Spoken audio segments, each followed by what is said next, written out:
আমরা আমাদের কাছে যেটা পাই সহজে, উলিল আমরে মিনকুম, তোমাদের পক্ষ থেকে যিনি হুকুমদাতা, মুরিদের জন্য একমাত্র হুকুমদাতা কে? পীর মাশায়েখ।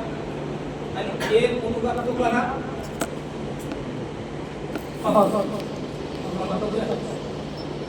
মুজাদ্দিদ আল-লিসানি রাহমাতুল্লাহ আলাইহি তিনি মাকতুবাত শরীফে প্রথম পাঠে একটা হাদিস এনেছেন। তিনি বলেছেন যে আশহাদু ফি উম্মতি আশহাদু ফি কওমি কান নাবিয়্যু ফি উম্মতি।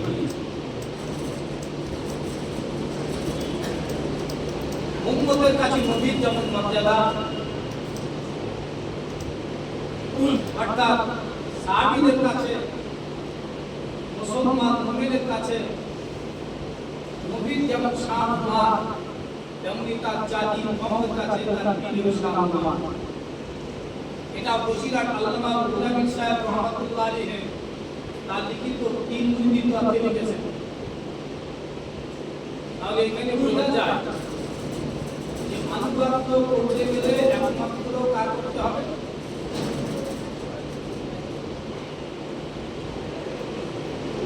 প্রথম আয়াত বলেছি মাইয়াতিউ রাসূলা ফাকাত আতা আল্লাহ, যে ব্যক্তি রাসূলের ইতাআত করলো সে যেন আল্লাহর ইতাআত করে। রাসূলের ইতাআত করার অর্থ আল্লাহর ইতাআত হয়ে গেল। আবার কোরআনে বলা হলো আতিউল্লাহ ওয়া আতিউর রাসূলা ওয়া উলিল আমরি মিনকুম, আল্লাহর ইতাআত করো, রাসূলের ইতাআত করো, এবং তোমাদের মধ্যে যিনি উলিল আমর মানে আল্লাহ পাক মহাজ্ঞানী, তিনি জানেন রাসূল চিরদিন থাকবে না, কিন্তু দুনিয়া থাকবে অনেক। কিন্তু রাসূলের অনুসারীদের মধ্য থেকে যাদেরকে আল্লাহ কবুল করেছেন, যাদেরকে পীর মাশায়েখ ওলি বুজুর্গ হিসেবে কবুল করেছেন, এমন শ্রেণীর মানুষদেরকেও আল্লাহ পাক সম্মানিত করেছেন। তুমি যদি রাসূলকে সামনে না পাও, যেমন আসবে রাসূলকে সামনে পাবে না, তাহলে মানুষ কি দেখে রাসূলের পথে যাবে? এই তাদের মাঝে আল্লাহ বললেন যে আমি তোমাদের কাছে উলিল আমর পাঠাবো, তোমরা তার ইত্তেবা করবে, অনুসরণ করবে। তাহলে কি হবে? যদি তুমি তোমার পীরে কামিলের অনুসরণ করো, ওই অনুসরণটা রাসূলের অনুসরণ হিসেবে গ্রহণ করা হবে। আর রাসূলের অনুসরণ কবুল হলে আল্লাহর অনুসরণ ইতাআত হিসাবে কবুল করে নেওয়া হবে। আপনারা আমার কথা বুঝতে পারছেন? যেমন রাসূল পাক সাল্লাল্লাহু আলাইহি ওয়াসাল্লাম বলেছেন যে আল উলামা ওয়ারাসাতুল আমবিয়া, আমার বলে উলামায়ে হক, আলেম হাক্কানি রব্বানি যারা হয় তারাই হলো নবীর ওয়ারিস। নবীর ওয়ারিসের আপনি হাসিল করতে গেলে নবীর কোনো জমি জমা, টাকা পয়সা, ঘর বাড়ি ওয়ারিসে না হয়, কারণ নবী তো আরেকটা মাল সামান সব জনগণের জন্য জমা হয়ে গেছে। মানে রাসূলের ওয়ারিস কিসে? রাসূলের রেখে দেওয়া যে ইলম, একটা হলো ইলমে জাহিলি আর একটা ইলমে বাতিনি। আর ইলমু ইলমানি, আর ইলমু বিল কলবে ফাদাকাত নাফিউ, আর ইলমু বিল লিসানি হুজ্জাতুল্লাহ ইলা বানি আদম। রাসূল বলেন যে ইলম দুই প্রকার, একটা হলো কলবি ইলম, অন্তরের ইলম, যার বহু নাম আছে। ইলমে ইসলাম, ইলমে ইলহাম, ইলমে ইফকা, ইলমে লাদুনি, মারিফাত, তরিকাতুল ইলম, গোপন ইলম, অনেক কিছু এর একটা নাম আছে। তার প্রতিটা পার্ট আছে, তার অর্থ আছে। এটাই হলো উপকারী ইলম, এটা হলো উপকারী ইলম। এই ইলমের কোনো ক্ষতি নেই, এই ইলমের কোনো ফাঁকা নেই, এই ইলমের কোনো দোষ নেই। কি আছে? শুধু লাভ আর লাভ। এই ইলমটা হলো কালবি ইলম। আর একটা আরেকটা ইলম হলো জাবানি ইলম। আল ইলমু বিল লিসানি হুজ্জাতুল্লাহ ইলা বানি আদম। দুই নম্বর ইলম হলো জাবানি ইলমের শিক্ষা করা হয়, যেমন মাদ্রাসা, ইউনিভার্সিটি, স্কুল, কলেজে শিক্ষা হয়। কোরআন, হাদিস, ইজমা, কিয়াস, কিতাব, ফাদার, হিকমত, মানতিক, ইতিহাস, ভূগোল, বিজ্ঞান, সায়েন্স, যা কিছু। আমার কথা বাবু বুঝতে পারছেন? এগুলো হলো তোমাদের জন্য দলিল। এই দলিলে আমাদের পাকড়াও করা হবে। আমার কথা বুঝতে পারছেন? এই দলিল সামনে রেখে পাকড়াও করা হবে। কিয়ামতের দিন আল্লাহ জিজ্ঞাসা করবেন যে যত বড় আলেম হবেন তাকে জিজ্ঞাসা করা হবে, তুমি কোরআন পড়েছিলে? এই কোরআনে বলা হয়েছে আওয়াইলিল কাসিয়াতিন কুলুবুহুম মিন যিকরিল্লাহ উলাইকা ফি দালালিন মুবিন। পরিবার ধ্বংসকালে যাদের পথে আল্লাহ জিকির সাড়া দেয় না। তুমি কথা বলে পড়া, কিন্তু তোমার কলবে কি আল্লাহ জিকির সাড়া দিয়েছে? যদি উত্তর পায় না তাহলে পাকড়া হয়ে যাবে। আর যার উত্তর হবে হ্যাঁ, সে কামিয়াব হয়ে যাবে। আর এই উত্তর হ্যাঁ হতে গেলে তাহলে একজন দিনের কামের প্রয়োজন হবে, যার পবিত্র সোহবতের বরকতে তার পুরা দিনটা প্রভাবিত হয়ে থাকবে। এটা কোনো দুনিয়া কোনো আমল করে হবে না, এটা কোনো দুনিয়া ভাষণী পড়ে হবে না, এটা দুনিয়া কোনো স্কুল কলেজে পড়ে ডিগ্রি অর্জন করে হবে না। এটা পড়ে গেলে রকমের খানকা वाला जिंदगी খানকার একজন সাহেবের প্রয়োজন হবে। তাই এই জায়গায় আমাদের রাস্তা হবে, যেমন আল্লাহ কোরআন শরীফের মধ্যে বলেছেন আকুলু মা'আস সালিহিন, তোমরা সত্যবাদী আল্লাহ ওয়ালাদের সাথী হইয়া যাও। কার সাথী হবে, কার সঙ্গী হবে? আল্লাহ বলে দিলেন তুমি সত্যবাদী আল্লাহ ওয়ালাদের সঙ্গী হইয়া যাও, সাথী হইয়া যাও। সাদিকিন কারা? এটা আপনাকে জানতে হবে। আল্লাযীনা আমানু বিল্লাহি ওয়া রাসূলিহি উলাইকা সিদ্দিকুনা ওয়াস সালিহুনা রাব্বিহিম লামাজুরুন। আল্লাহ বলেন যারা ঈমান আনয়ন করিয়াছেন আল্লাহর উপরে এবং রাসূলের উপরে, উলাইকা সিদ্দিকুনা ওয়াস সালিহুনা রাব্বিহিম, তাদের রবের কাছে তাদের রবের নিকটে এরাই হলো সিদ্দিক আর এরাই হলো শহীদ। যারা ঈমান এনেছেন আল্লাহর উপরে এবং রাসূলগণের উপরে, ওই ঈমানের হকদার হয়েছেন, যে ঈমানের কারণে তার কাজ তালিল হয়, যার ঈমান মরে কাঁপে, পাথরে কাঁপে, ওয়াজিলাত কুলুবুহুম, যেখানে অনুভব হয় এমন কলবের অধিকারী যিনি হতে পেরেছেন। এবং ওই লতিফার মধ্যে থেকে মানুষের শরীরের মধ্যে 10টা লতিফা আছে। ওয়ালুসের গোয়াফানা আমাতুস খাবা, এই 10টা লতিফা, এই 10টা লতিফায় যিনি আল্লাহ থেকে জারি করতে পেরেছে সেই তো কামিয়াব হয়েছে। এই 10টা লতিফা জারি করতে গেলে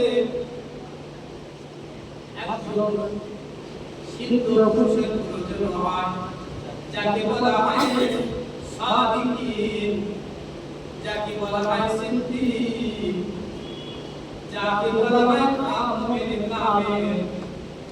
এই মানুষটা আল্লাহ কোরআন শরীফের মধ্যে বলেছেন রব্বানা ওয়াফিনি রাসূলুন মিনহুম ইয়াতলু عليهم آياتك يعلمهم الكتاب والحكمة ويزكيهم إنك أنت العزيز الحكيم ইব্রাহিম আলাইহিস সালাম তাবিনে কাবা শরীফের পরিণাম করার পরে তার সন্তান হযরত ইসমাঈল জাবিহুল্লাহ আলাইহিস সালামকে নিয়ে মাকাম ইব্রাহিমে দাঁড়িয়ে দোয়া করেছিলেন। যারা হাদিস সাহাবারা আছেন তারা জানেন মাকাম ইব্রাহিম কাবা শরীফের উপর উঠে পড়ে। কাবা শরীফের সামনে মাকাম ইব্রাহিম সেখানে একটা প্রতিকৃতি করা আছে যে পাথরে ইব্রাহিম আলাইহিস সালাম দাঁড়িয়ে আনার কাবা ইট কেটেছিলেন। আর এই পাথরটার মতো ছিল সিঁড়ি কাজ করত, যদি মনে ওঠার প্রয়োজন হতো আপনা আপনি ওই পাথরটা সঙ্গে উঁচিয়ে নিয়ে তাকে জায়গা মতো দাঁড় করিয়ে দিতেন। নিচে নামার দরকার হলে ভাবে পাথরটা নিচে নেমে আসতো। ওই পাথরে ইব্রাহিম আলাইহিস সালামের পায়ের ছাপ আজও বিদ্যমান আছে। যে জায়গায় রাখা আছে মাকাম ইব্রাহিম ওই জায়গায় দাঁড়িয়ে দোয়া করেছিলেন রব্বানা ওয়াবা'আস ফীহিম রাসূলাম মিনহুম ইয়াতলু আলাইহিম আয়াতিকা ইউআল্লিমুহুমুল কিতাবা ওয়াল হিকমাতা ওয়া ইউযাক্কিহিম বলেছিলেন আল্লাহ তাদের মধ্য থেকে একজন রাসূলকে পাঠাবেন। তার মানে ওনার সন্তান ইসমাঈল আলাইহিস সালামকে ইশারা করে হযরত ইব্রাহিম নবী দোয়া করলেন, আল্লাহ আমার এই ইসমাঈলের বংশ থেকে এমন একজন রাসূলকে পাঠাবেন ইয়াতলু আলাইহিম আয়াতিকা, যে তোমার আয়াতকে শিক্ষা দেবে, ওয়াল কিতাবা এবং কিতাব শিক্ষা দেবে, ওয়াল হিকমাতা হিকমত শিক্ষা দেবে, ওয়া ইউযাক্কিহিম তাদেরকে পবিত্র করবেন, ইন্নাকা আনতাল আজিজুল হাকীম নিশ্চয়ই তুমি বুঝো, তুমি হিকমতওয়ালা, তুমি বড় হিকমতওয়ালা মহাবুজুর্গ আল্লাহ। এই দোয়া করেছিলেন। এই দোয়ার মধ্যে চারটি কথা বলা হয়েছে। রাসূল কেরামের উদ্দেশ্য হলো চারটা। এক নম্বর হলো ইয়াতলু আলাইহিম আয়াতিকা, তোমার আয়াত শেখাবে। আয়াতটা কি? এখানে অনেক মহব্বত অনেক কথা আছে, এগুলো মজলিসে ঠান্ডা মাথায় বুঝে দেবেন আয়াত কারে বলে। আমি দুটি একটা উদাহরণ বলি। আল্লাহ কোরআন শরীফের মধ্যে বলেন বিসমিল্লাহির রহমানির রহিম আলিফ লাম রা তিলকা আয়াতুল কিতাবিল মুবিন। আল্লাহ বলেন আলিফ লাম রা এই নিচ্ছন্ন অক্ষর, যালিকা তিলকা আয়াতুল কিতাবিল মুবিন, তিলকা মানে এটা মানে বিচ্ছিন্ন অক্ষর, আয়াতুল মানে আয়াত, কিতাবুল মুবিন মানে প্রকাশ্য, কিতাবের আয়াত প্রকাশ্য, কিতাবের আয়াত হলো কোনটা? আলিফ লাম রা। এর অর্থ আল্লাহ মুমিনরা বলে কেউ আল্লাহ ছাড়া রাসূল ছাড়া কেউ জানে না, আল্লাহ রাসূল ছাড়া। আবার কোরআন শরীফের মধ্যে সূরা কাহফে আল্লাহ বলেছেন মিন আয়াতিল্লাহি, এটা আল্লাহর আয়াত।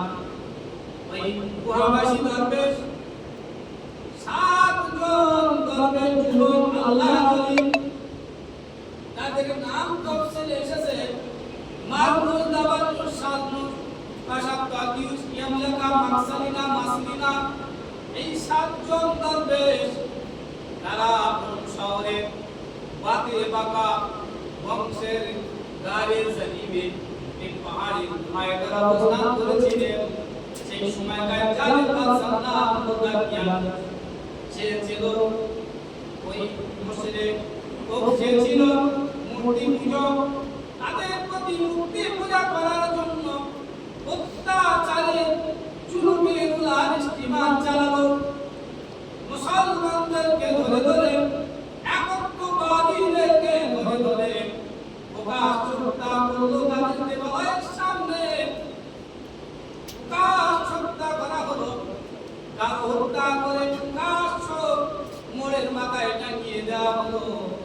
যারা একত্ববাদের স্বীকৃতি দেবে তাদের এই অবস্থা হবে। সেখান থেকে পালালো, ঘটনাটা বড় লম্বা। তারা সেখান থেকে পালালো আর ওই পাহাড়ের গুহায় তাদের শরীফের মধ্যে অবস্থান করলো 7 যুবক। আল্লাহ কোরআন শরীফে এদের ব্যাপারে জানিয়ে দিয়েছেন যে তারা এমন একটা গুহার মধ্যে অবস্থান করেছেন যে গুহার মধ্যে বাইরে থেকে দেখার কোনো জো নাই, বাইরে থেকে বোঝার মতো কোনো কায়দা নাই। ওই জায়গায় কোনো ফাঁকা আছে। এই ঘটনাটা বিশাল ঘটনা। যদি আল্লাহ কোনোদিন চায় ঘটনাটা আপনাদের সামনে বোঝানোর চেষ্টা করব। আল্লাহ বলছেন ওই গুহার মধ্যে ওই যুবক গণদর্পণগুলো যখন অবস্থান করে, বাদশা দাকিয়ানুস তাদেরকে পাকড়াও করার জন্য ওই গুহার কাছে পৌঁছে গিয়েছিল। তাদের সঙ্গে একটা কুকুর ছিল, কুকুরটার নাম হলো কিনকির হামলা, লাল কুত্তা। তার গভীর আওয়াজে, তার ডাকে তাদের অন্তর কেঁপে উঠল। তারা ওই গুহার মধ্যে প্রবেশ করতে পারলো না। অবশেষে তাদেরকে বাইরে থেকে কুকুর আর আল্লাহ ওয়ালাদের ভিতরে রেখে বিশাল প্রাচীর, বিশাল একটা প্রাচীর তৈরি করে দিয়েছিল। কিন্তু দুশমনেরা জানে না, কাফেররা জানে না ওর উপর সাইড থেকে একটা জায়গা আছে যেখান থেকে সূর্যের আলো তাপ তাদের শরীরে আসে। সকালবেলা যখন ওঠে সূর্য, আল্লাহ কোরআন শরীফে কথা বলেছেন ওয়াতারাস শামসা ইলা তালাক তাজাওয়ারু আন কাবিহিম যাতাল ইয়ামিন ওয়া ইযা গারাবাত তাগরিদুহুম যাতা শিমালি হুম ফি বুজআতিন মিনহুম। আল্লাহ বলে সূর্য প্রতিদিন সকালবেলা তাদের ডান দিক থেকে যায়, আর যখন সূর্য ডোবে বাম দিক থেকে ঘুরে আসে।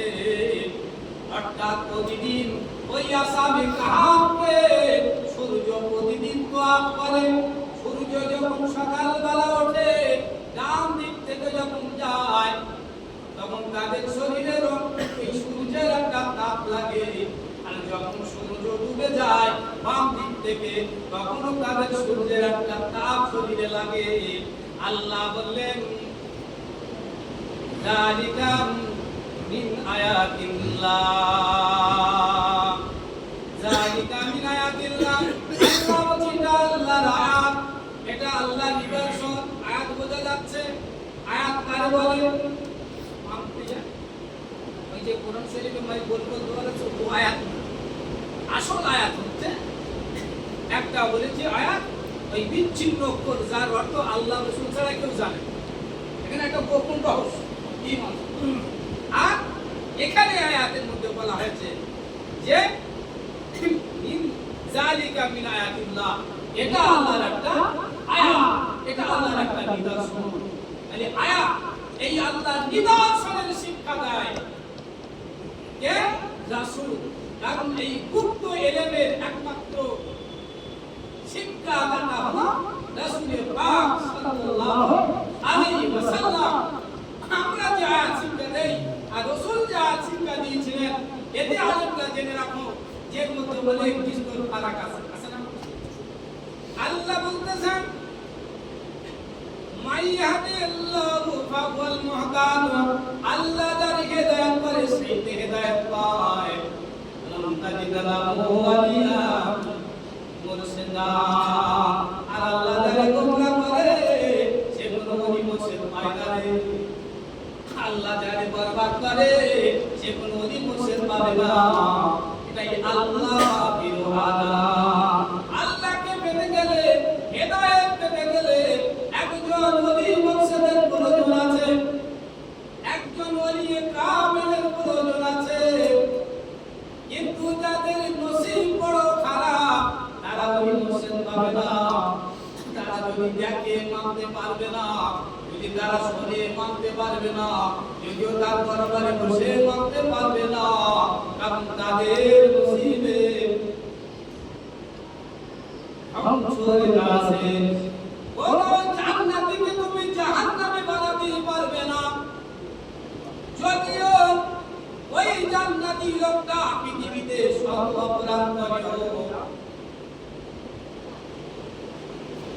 কিন্তু সে শেষ সময়ে এমন ভাবে আল্লাহ তাআলার হাতে হাতে তওবা করে দেবে, জান্নাতি মানুষ হয়ে যাবে।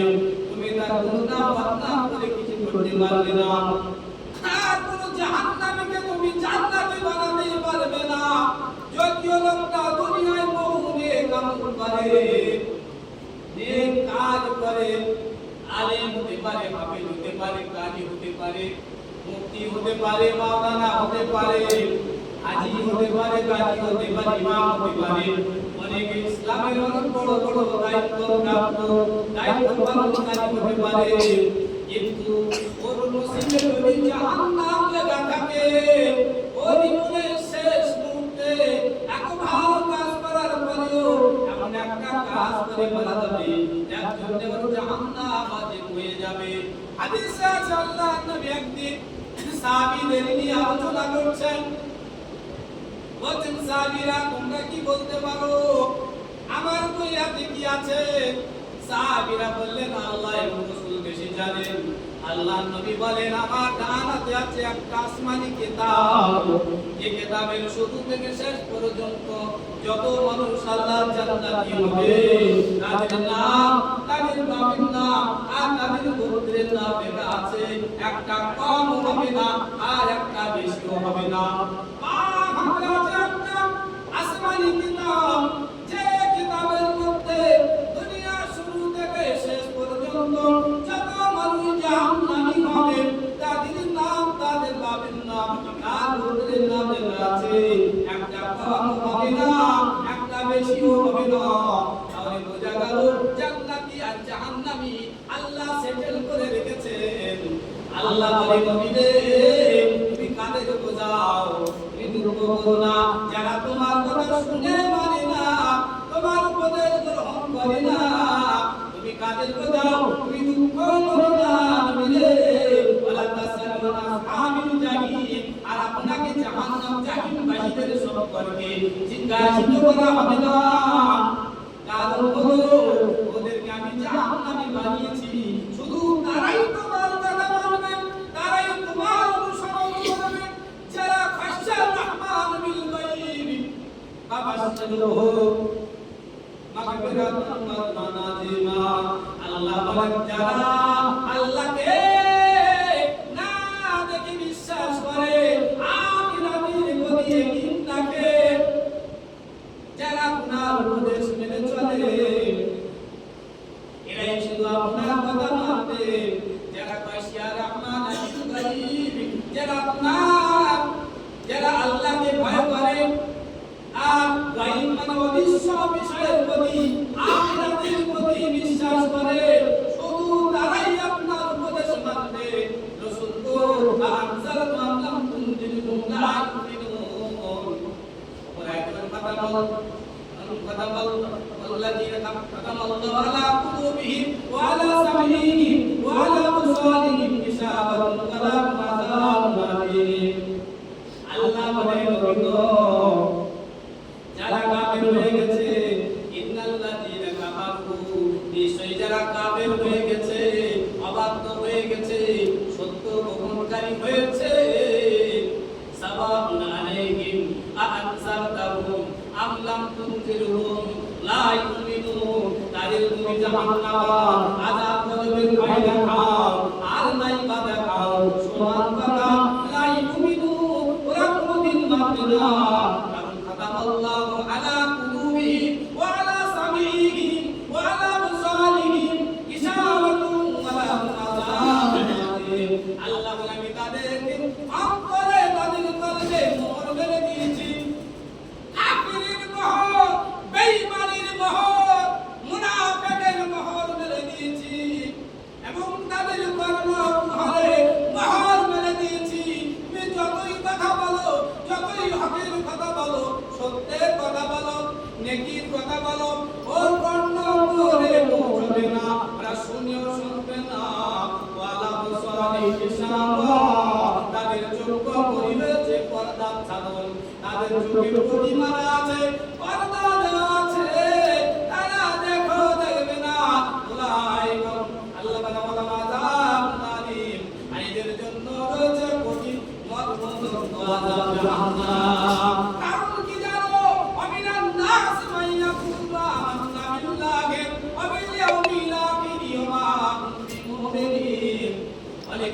আছে যারা মুখে বলে আমরা ঈমান এনেছি আল্লাহর উপরে এবং রাসূলের উপরে কিন্তু আখিরাতের উপরে ওমা কুনতি মুমিনিন তারা কিন্তু অনেকেই মুমিন হবে না তারা কিন্তু অনেকেই মুমিন না যদিও তারা মুখে বলে আমরা ঈমান এনেছি আল্লাহর উপরে আখিরাতের উপরে কিন্তু তারা অনেকেই মুমিন না মানে কি তারা আল্লাহ বলে ফি কুলুবিহিম মারাদুন ফাযাদাহুমুল্লাহু মারাদা আল্লাহ বলে এদের কলবে বেরাম রয়েছে তুমি তাদের যতই বোঝাইবে তুমি যাদের যতই বোঝানোর চেষ্টা করবে তাদের বেরাম বেড়ে যাবে তোমার সঙ্গে তর্ক যুদ্ধ বাড়িয়ে দেবে তুমি যে জ্ঞান দেবে তোমার চেয়ে আরো বেশি জ্ঞান তোমার দেওয়ার চেষ্টা করবে কারণ আল্লাহ বলে ওরা ধোঁকা দেয় আল্লাহকে তারা জানে না তারা নিজেদের ধোঁকা নিজে খায় নিজেদের ধোঁকায় নিজে পড়ে নিজেরাই ধ্বংস হয়ে যায় নবীরে তুমি দুঃখ করো না তুমি ব্যথা পেও না বেদনা নিও না শুধু তুমি ওই সমস্ত মানুষদেরকেই বলে দাও ফাযাক্কির ইন্নামা আনতা মুযাক্কির লাস্তা আলাইহিম বিমুসাইতির তোমাকে শুধু জিকিরকারী হিসাবে তোমাকে শুধু উপদেশদাতা হিসাবে গ্রহণ করা হয়েছে তুমি পুলিশের মতো লেখে সোজা করে দেবে তোমার দায়িত্ব না তুমি শুধু বলো তুমি শুধু বলো তুমি শুধু শুনিয়ে দাও তোমার দায়িত্ব শুনিয়ে দাও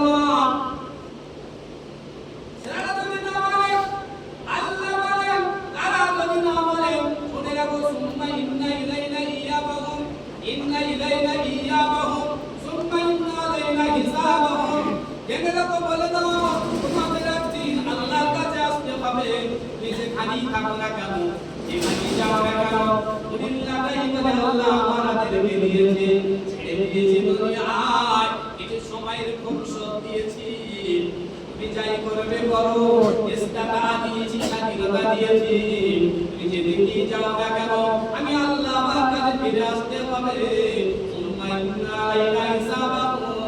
তোমাদের জীবনের হিসাব আমি আল্লাহ আমার কাছে দিতে হবে আমি তোমার যৌবন পাই দিয়েছিলাম তুমি কোন খাতে ব্যয় করেছো তোমার অর্থ সম্পদ দিয়েছিলাম তুমি কোন খাতে ব্যয় করেছো তোমার ইলম দিয়েছিলাম তুমি কোন খাতে ব্যয় করেছো তোমার শক্তি সামর্থ্য দিয়েছিলাম কোন খাতে ব্যয় করেছো আমি আল্লাহ আমার নিয়ামত ভরে দিয়েছিলাম নিয়ামতের উপরে নিয়ামত ভাবি আইয়া আলা রব্বিকুমা তুকাদ্দিবান আমার কোন নিয়ামতকে তোমরা স্বীকার করবে সব নিয়ামত দেওয়ার পরেও তোমরা যদি তোমার মাওলাকে তো সব নিয়ামত দেওয়ার পরেও তোমরা তোমার ইলাহাকে সব ওদের সব নিয়ামত দেওয়ার পরেও তোমরা তোমাদের রবকে যদি অস্বীকার করো আল্লাহ বলেন আমি একদিন তোমাদেরকে আমার কাছে ডেকে দেব আর তোমাদের জীবনের হিসাব নিকাশ আমি আল্লাহ আপনাকে দিতে হবে সেই দিন তুমি জেনে দেখো তোমার ইলম তোমাকে বাঁচাবে না তোমার ডিগ্রি তোমাকে বাঁচাবে না তোমার শক্তি তোমার জ্ঞান তোমার লাঠির বল পাখির বল সব নিষ্ফল হয়ে যাবে সেদিন সেই দিন যদি তুমি বাঁচতে চাও বান্দা সময় আছে ফিরে আসো আল্লাহর পথে আল্লাহ রাস্তাতে ফিরে এসো ঈমানের রাস্তাতে ফিরে এসো তোমার কালকে আল্লাহ থেকে তুমি আল্লাহ থেকে তুমি জানি করো আল্লাহ থেকে তুমি উদ্দীপ্ত করো তোমার হৃদয়কে আল্লাহ আল্লাহ থেকে করো জানা গেল আল্লাহ বলেন যাদেরকে আল্লাহ হিদায়াত করেন তারা তো হিদায়াত পায় আর আল্লাহ যারা গুনাহ করেছে কোনো ওলি মুর্শিদ পায় না আমি হিদায়াতের জন্য একজন ওলি মুর্শিদের প্রয়োজন আছে হিদায়াতের জন্য একজন ওলি মুর্শিদের প্রয়োজন আছে কুরআন শরীফের সূরা জুমারের 23 নম্বর আয়াতে 23 পারা আয়াত নম্বর 23 আল্লাহ বলে সুন্নাহ কালিমু জুনুদুন ইলা যিকরিল্লাহ যালিকা হুদাল্লাহ ইয়াহদি লিমান ইয়াশা ওয়া ইয়াদুল্লাহু মিন হাদ। আল্লাহ বলে করে তাদের কল্প চামড়া নরম হয়ে আল্লাহ জিকির করে, মানুষের কল্প চামড়া নরম হয়ে আল্লাহ আল্লাহ জিকির করে। জালিকা হুদাল্লাহ, আল্লাহ বলে এই তো আল্লাহর কিতাব, হেদায়েত তুমি খোঁজো কোথায় পাবে, কোথায় পাবে? চিন্তার বাক্স খানি সাদা কালি পরশুমনি সে তো শহরে বেঁধে না, মাল মারা তোর সিন্ধু কেটে খুঁজে বেড়াস পথে পথে, সে না যাবি তোর পীর মুর্শিদের হাতে। আল্লাহ বলেন ওই যদি পীর মুর্শিদের কাছে না যাস হেদায়েত পাবি না। আল্লাহ বলেন আমি জানি যে এভাবেই হেদায়েত দেই, উমাইয়াতুল মাওলানা। আল্লাহ জানে তোমরা পারেন इससे मुनादी पायना हिदायत पर पायना, এটা সামনে থাকলে সে মানতে পারবে না। যেমন এই কারবালার পাক আওলাদি রাসূল আলাইহি বাইতে রক্তে রঞ্জিত হলো। আল্লাহর নবী বলেন হাদিস ইবনে মাজাহ শরীফের 42 নম্বর হাদিস আছে, আল্লাহর নবী বলেন যদি মানুষের মধ্যে কোনো সমস্যা দেখা যায়, কোনো নতুন জিনিসের উদ্ভব হয়, কিভাবে সমাধান করবে? আল্লাহর নবী বলেন তোমরা কি করো, আমার খোলাফায়ে রাশিদিন হেদায়েত প্রাপ্ত খোলাফায়ে রাশিদিনদের মতবাদ আঁকড়ে ধরবে, গ্রহণ করবে। অর্থাৎ খোলাফায়ে রাশিদিনদের মানার কথা রাসূল বলে গেলেন। এই খোলাফায়ে রাশিদিনের মধ্যে হযরত আবু বকর সিদ্দিক রাদিয়াল্লাহু তাআলা আনহু আছেন, হযরত ওমর ফারুক রাদিয়াল্লাহু তাআলা আনহু আছেন, খোলাফায়ে রাশিদিনের মধ্যে হযরত উসমান গনি রাদিয়াল্লাহু তাআলা আনহু আছেন। এই খোলাফায়ে রাশিদিনের মধ্যে হযরত আলী মুর্তজা কাররামাল্লাহু তাআলা মুশকিল কুছা ইয়া রাসূলুল্লাহ আল্লাহর হাত এবং তিনি মদিনার দরজা, শিক্ষার দরজা, বাবুল ইলম আছে। তারপর ইমাম হাসান, এই পাঁচজন খলিফাকে বলা হয় খোলাফায়ে রাশিদিন। এরা হলো কোন যুগের লোক? আল্লাহ নবী বলেন তিনটি যুগ, একটা হলো আমার যুগ, দ্বিতীয়টা আমার সাহাবীদের যুগ, তৃতীয়টা হলো তাবিঈদের যুগ। এই তিনটে যুগ ভাইয়ের পুরোন উত্তম যুগ। এই তিন যুগের প্রথম যুগে রাসূলের হাতে গড়া সাহাবী, রাসূলের হাতে গড়া সম্মানিত আশারায়ে মুবাশশারা বিনা হিসাবে জান্নাতের সার্টিফিকেট প্রাপ্ত সাহাবীদের মধ্যে এই চারজন বিশেষ করে রয়েছেন। খলিফারা যাদেরকে বলা হয় খোলাফায়ে রাশিদিন, তাদের হুকুম মানার কথা বলা হলো। কিন্তু যখন আলী রাদিয়াল্লাহু তাআলা আনহু মুসলিম জগতের খলিফা, তখন মুআবিয়া হলো একটা প্রদেশের গভর্নর। তার সঙ্গে আলী রাদিয়াল্লাহু তাআলা আনহুর মতভেদ হলো। এই মতভেদে রাসূল আগে ফয়সালা করে দিল, মতভেদ যখন হবে তোমরা খোলাফায়ে রাশিদিনদের অনুসরণ করবে। কিন্তু মুআবিয়া সে খোলাফায়ে রাশিদিনদের অনুসরণ করলো না, বরং তার বিরোধিতা করলো। শুরু হলো বিরোধিতা, শুরু হলো যুদ্ধ বিগ্রহ, হাজার হাজার মুসলমান শহীদ হয়ে গেল। হযরত আলী রাদিয়াল্লাহু তাআলা আনহুকেও শহীদ করে দেওয়া হলো। তারপরে ওনার ছেলে হযরত ইমাম হাসান, যিনি হচ্ছেন বেহেশতের যুবকদের সরদার ইমাম হাসান রাদিয়াল্লাহু তাআলা আনহু, তার খেলাফত কাল তিনি 6 মাসের একটু বেশি খেলাফতে ছিলেন। ওই মুআবিয়া আবার ঝামেলা করলো, খোলাফায়ে রাশিদিনদেরকে না মেনে, খোলাফায়ে রাশিদিনদের হুকুমকে না মেনে ধরে নিজের মত নিজের নফসানিয়াতি খাইশিয়াতকে প্রাধান্য দিয়ে ইমাম হোসেনের সঙ্গে ঝামেলা করলো। ঝামেলা করার পরে তার কাছ থেকে এই রাজ্যপাট খেলাফতি কেড়ে নিয়ে বাদশাহী আমির রক্ত তৈরি করলো। গোটা মধ্যপ্রাচ্যে মুসলিম জগতে মুয়াবিয়া একচ্ছত্র বাদশা হয়ে গেল। ইমাম হোসেনকে বসিয়ে দেওয়া হলো, লিখিত পরিত হলো। ইমাম হোসেন রাদিয়াল্লাহু তাআলা ইমাম হাসান রাদিয়াল্লাহু তাআলা বললেন, আমার পরে তুমি যখন খেলাফত কেড়ে নিচ্ছ, বাদশাহী চালাবে ঠিক আছে, তোমাকে আমি চালানোর অনুমতি দিলাম বাদশাহী, তবে তোমার পরে আমার ছোট ভাই ইমাম হোসেন রাদিয়াল্লাহু তাআলাকে এই খেলাফত দিয়ে দিতে হবে। মুয়াবিয়া একটা মক্কম সুযোগ করে নিল, বুঝে দিল। সেই ইমাম হাসান রাদিয়াল্লাহু তাআলাকে সুপুরুষারে 20 ফুটের উপরে শহীদ করে দিল। এবার পরে যখন মরে যাবে, তখন তার অযোগ্য সন্তান ইয়াজিদকে খেলাফতের দায়িত্ব দিল।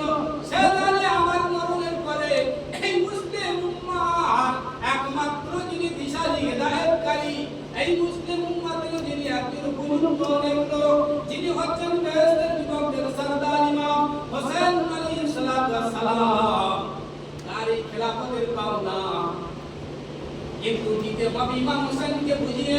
কিন্তু তিনি ইমাম হোসেন কানা দিয়ে নিজের ছেলে যার নাম হলো ইয়াজিদ,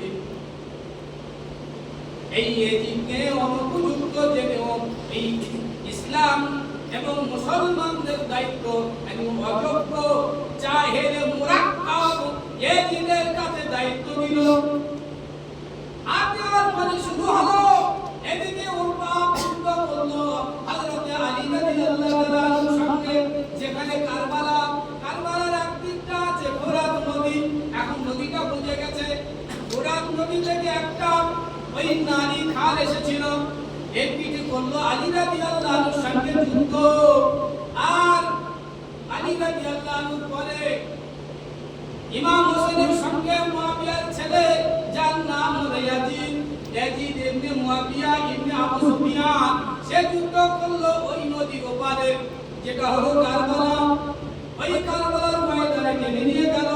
কিন্তু ইমাম হোসেনকে দাউদ করলো কুফাবাসী, 150 ওপর চিঠি লিখলো ইমাম হোসেনকে, আপনি আসুন, আমরা আপনার কাছে বায়াত হব। ঘটনা অনেক লম্বা, বায়াতের নাম করে দাউদ করা হলো ইমাম হোসেনকে। ইমাম হোসেন 72 জনকে নিয়ে আহলে বাইতে 72 জন নারী শিশু ছোট ছোট বাচ্চাদের নিয়ে গেলেন দাওয়াত খেতে, পীর মুরিদের উদ্দেশ্যে, বায়াতের উদ্দেশ্যে যাচ্ছিলেন কুফায়। সংবাদ পেয়ে গেল ইয়াজিদ বাহিনী, আর তার গভর্নর যার নাম হলো আব্দুল্লাহ ইবনে জিয়াদ, ও এক হারামজাদা, আলীর আর এক হারামজাদা। এরা খবর পেয়ে ইমাম হোসেনের পর কুফায় যাওয়া থেকে মাসখানে বাধা নিয়ে ওই কুফা থেকে 30 মাইল দূরে ওই যার নাম হলো কারবালা, সেখানে নিয়ে গেল। ইমাম হোসেন বলেছিল, ভাইরা, আমরা স্বপ্নে আপনারা তো মুসলমান, আমি তো এমনিতে আসিনি, আমি তো ছিলাম মদিনায়, আপনারা আমাকে দাওয়াত করেছেন, এই দেখো চিঠির থলিটা ফেলে দিল। 150 থেকে 270টা চিঠি আপনারা দাওয়াত করেছিলেন বলে এসেছি। যদি আপনাদের অসুবিধা হয় আমার আশায়, তাহলে আমি আমার দেশে মদিনা ফিরে যাই। আর যদি না হয়, তোমরা ইয়াজিদের কষ্টটা স্বীকার করতে বলো, তাহলে আমাকে ইয়াজিদের কাছে নিয়ে চলো, আমরা তার সঙ্গে আলোচনা করে মিটমাট করে নেব। যদি তাও না হয়, আমাকে এখান থেকে মুসলিম অন্য কোনো দেশে যেতে দাও, যে দেশে যে আমি হোসেন সাধারণ মুসলমানের মতন জীবন যাপন করতে পারি। কিন্তু দুশমনেরা ভাবলো এই 3টে শর্ত যে কোনো শর্ত মেনে নেওয়া যায়, কিন্তু যদি আমি মেনে নেই, তাহলে আমাদের অন্তরে পুষে রাখা শয়তানি, আমাদের অন্তরে জমিয়ে রাখা যে বেঈমানি, আলে বাইতের উপরে যে দুশমনি, নবী পরিবারের উপরে যে বেঈমানি, এটা কি করে সর্ব হবে? তাই কোথাও যেতে দিল না, কারবালার মাঠে রেখে আনলো। ইমাম হোসেনের সাথে একসঙ্গে নামাজ পড়লো। কিন্তু যুদ্ধের সময় ওই ৭২ জন মুসলমানকে নিরপরাধ নিরস্ত্র মুসলমানদেরকে হত্যা করার জন্য ২২,০০০ সৈন্য আনলো। তার মধ্যে ৭,০০০ হাফেজ কোরআন ছিল, তার মধ্যে ৩,০০০ মুফতি আলেম ছিল, আর বাকি হাফেজ মাওলানা মুফতি হাজী গাজী ছিল। তারা সবাই মিলে হোসেন রাদিয়াল্লাহু তাআলা আনহু অত্যাচারের বিরুদ্ধে উল্লাস সীমানা চালিয়ে দিল। আপনারা জানেন লঙ্কা ঘটনা আগা হয়ে গেছে।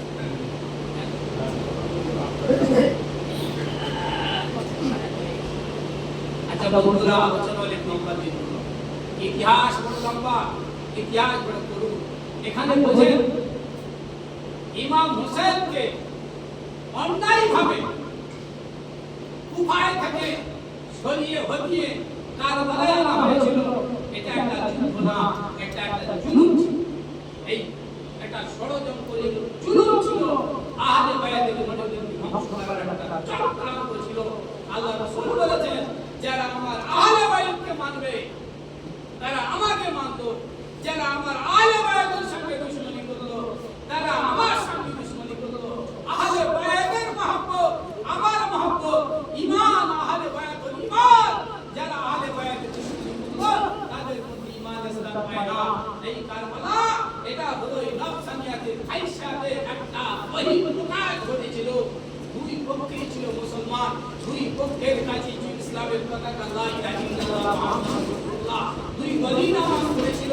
কিন্তু একে অপরের বিরুদ্ধে কোরবানি করে কারবালা রক্তটা রক্তে লালে লাল করে দিয়েছিল। আজ তার দেশ সত্যের ব্যাপারে হকের জন্য তিনি মাথা নোয়াননি, নিজের জান কোরবানি করে দিয়েছিলেন। আমার ভাইরা বাবাজিরা, তো কথা হলো আজকে সেই দেশ আছে, আজও দুই রকম মুসলমান সমাজে আছে। একটা মুসলিম মুসলমান যারা তরিকার উপর ইস্তেকামত আছে, যারা তরিকাকে বিশ্বাস করেছে, যারা তরিকা আমল করেছে, এরা হলো সেই মুসলিম মুসলমান। আর যারা এখানে সরে গেছে সে হলো ইয়েজিদি মুসলমান। আর ওদের মধ্যে হাফেজ কারী মুফতি মাওলানা ছিল, যাদের দায়িত্ব ছিল যে হাফেজ কারী মাওলানা মুফতির দায়িত্ব ছিল আহলে বায়াতের নবীর পরিবারের মানুষের মান জান ইজ্জত আবরু হেফাজত করা। তারা সেটা না করে বরঞ্চ তারাই ইমাম হোসেন এবং তার আওলাদ তার বংশের উপরে অত্যাচার ইস্তেমাল চালিয়েছে। যারা মক্কা মদিনায় আগুন লাগিয়ে দিয়েছে, ওই ইয়াজিদ বাহিনী কাবা শরীফে আগুন লাগিয়ে দিয়েছে। কাবা শরীফের আগুন এখন উঁচুতে উঠেছে, যে আগুনে কাবা শরীফের উপরে থাকা ইব্রাহিম আলাইহিস সালামের সেই দুম্বার কুরবানির চামড়া ছিল সেটাও চলে গিয়েছিল। ওই ইয়াজিদ বাহিনী মক্কা শরীফের মা বোনদের ইজ্জত উৎখাত করেছে, বড় বড় সাহাবীদের হত্যা করেছে। এমনকি মদিনা মুনাওয়ারা মদিনা শরীফের মধ্যে তারা গরু উট মানে উট ঘোড়া ঢুকিয়েছে এবং 3 দিন পর্যন্ত মসজিদে নববীতে নামাজ আযান বন্ধ করে দিয়েছে। মুসলমানদের জান মান ইজ্জত আবরুকে একদম মানে ইসরাইলের মতো ভুলণ্ঠিত করে দিয়েছে। এরা এখনো নিজেদেরকে মুসলমান বলে দাবি করে। এই ইয়াজিদি মুসলমান সম্পর্কে সুন্নাতুল জামাতের সমস্ত উলামায়ে হক একমত, যারা ইয়াজিদি মুসলমান ওরা সব কাফের, ওরা কাফের। এই কাফেরদের সঙ্গে লাভ যারা করবে তারাও কাফের। আল্লাহ আমাদের সকলকে হিদায়াত দেন, আল্লাহ আমাদের মুসলিম মুসলমানদের কবুল করেন। আমার তৌফিক ইল্লা বিল্লাহ। অসমাপ্ত বিদাচ্ছি আপনাদের নামাজ